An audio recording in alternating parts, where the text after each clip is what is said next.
The Devil's Bridge. In 2014, Claire Jenkins, a seasoned backpacker, embarked on what was supposed to be the adventure of a lifetime, hiking through the remote forests of Northern California. She had always enjoyed outdoor expeditions, but this trip was meant to be something different, a deep dive into isolation.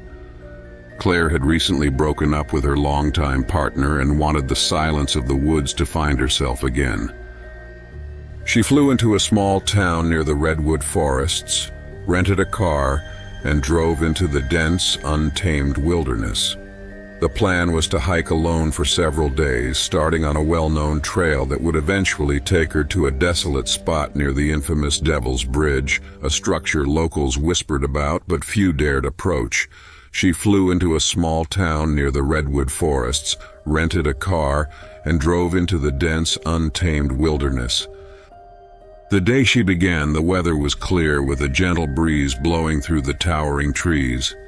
It was quiet in a way that felt unnatural. The trail started easy enough, winding through the underbrush, with birds calling from above. Claire snapped a few photos, her spirits high, feeling a sense of relief from the pressures of city life. But by the time she reached the halfway point, the atmosphere seemed to shift. The forest felt thick, the trees grew taller, darker, and the air was dense, almost suffocating. The wind had stopped, and a strange silence descended. The usual chirping of insects and birds faded, replaced by an eerie, still hush. Claire chalked it up to her imagination running wild, dismissing it as typical of the deep woods. After all, she was in a remote part of the forest that few trekkers ventured into. The deeper she went, the less the trail seemed familiar. When she reached a clearing around dusk, she stumbled upon the remnants of an old bridge. Its wooden beams were weathered and decayed, the planks rotting and splintered. The air grew colder, and Claire noticed a faint smell, like something decaying.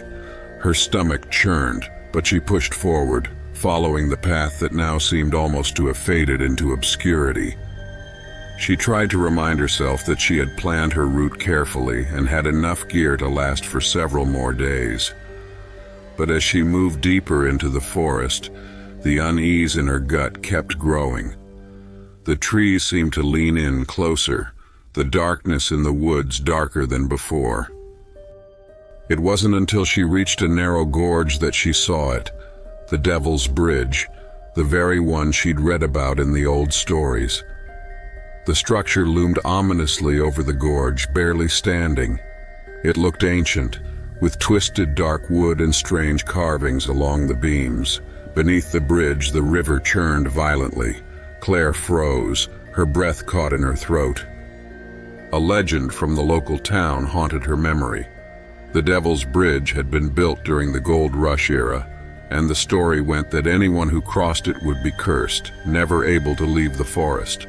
People who had dared to walk the bridge had vanished without a trace, their screams echoing through the trees at night. Some said it was the devil himself who claimed them. Despite the warnings, Claire stepped closer to the bridge. Her curiosity had overtaken her caution. She snapped some pictures, trying to capture the haunting beauty of it all, but her gut twisted with each click. Suddenly, as she was about to turn and leave, she heard something. Footsteps, faint but unmistakable, behind her. Turning around quickly, Claire saw nothing, just the dark forest looming ominously. Her heart raced. She thought it might be another hiker, but she hadn't seen anyone on the trail all day. Not a single soul had crossed her path. Still, the sound lingered, footsteps heavy and slow, as though someone was walking just out of her line of sight. Panicking, she decided to leave the bridge and retrace her steps. But when she turned back to the trail, it was gone. There was no path leading away from the gorge, just thick, impenetrable forest. The hairs on her neck stood on end as a deep chill crept over her. Claire wasn't sure how much time had passed, but it felt like hours had slipped away as she tried to find her way back. The sun had set completely, and the moonlight did little to illuminate the dense woods around her. Her phone had no signal. Her water supply was running low, and panic set in. The sounds of footsteps grew louder, closer, and now there were whispers, faint, indistinct, as though someone or something was speaking to her from the shadows. The whispers seemed to be in her ear, but when she spun around, no one was there. Fear gripped her chest. Her breathing became erratic, and she stumbled through the trees, desperately trying to find a way out. But the forest had become a maze. The trees twisted in unnatural ways. The ground beneath her feet seemed to shift, and she no longer recognized her surroundings.